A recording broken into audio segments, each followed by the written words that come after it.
Ganesh Jeyanthi, also best celebrated as Magha Shukla Chaturthi or Magi Ganesh Jeyanthi, commemorates the birth of Lord Ganesha. Observed on Shukla Chaturthi in the month of Magha of the Hindu calendar, Ganesh Jeyanthi usually falls in the month of January or February of the Gregorian calendar, as opposed to Ganesh Chaturthi, which is celebrated in September. Celebrated extensively across Maharashtra and most regions of Konkan, Ganesh Jeyanthi is a one-day Hindu festival that brings the entire country together in praise of the Lord of Wisdom. Ganesh Jeyanthi 2026 is celebrated on January 22nd, 2026, Thursday. The following day, January 23rd, 2026, Friday, is celebrated as Basant Panchami. Vinayaka Chaturthi, or the Shukla Paksha Chaturthi, is on January 22nd, 2026, Thursday, and the next Sankashti Chaturthi is on February 5th, 2026, Thursday. Birth of Lord Ganesh. In Ganesha, God and goddess attain balance with material pleasure and spiritual wisdom in harmony. It was believed, when life had always played its game of uncertainties scaling joy and sorrow, that there were primarily two ways to live life. One as a hermit who contemplates the nature of the world, and the other as a householder who stays anchored to the earth, fearlessly facing what life has to offer. People of the ancient times pictured the hermit as Lord Shiva, the male form of divinity, and the idea of the householder conceived as Shakti, the female form of divinity, the goddess. Lord Shiva did not wish to father a child and to further deal with the trials and tribulations of worldly matters, while Shakti wanted a child to help all creatures realize God.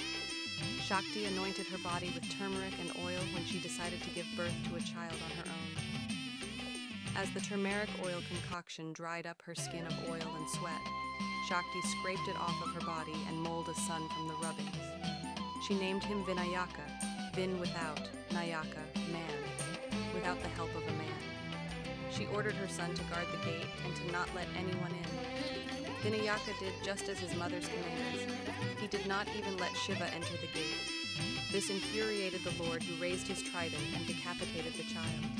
An inconsolable Shakti demanded that she be given her son back, and Lord Shiva instructed his followers, the Ganas, to bring him the head of the first creature they found and encountered in the north.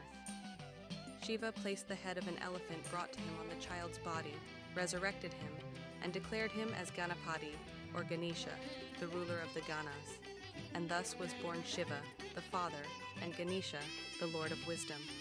Ganesh Jeyanthi 2026 is on January 22nd, Thursday. Tomorrow is Ganesh Jeyanthi.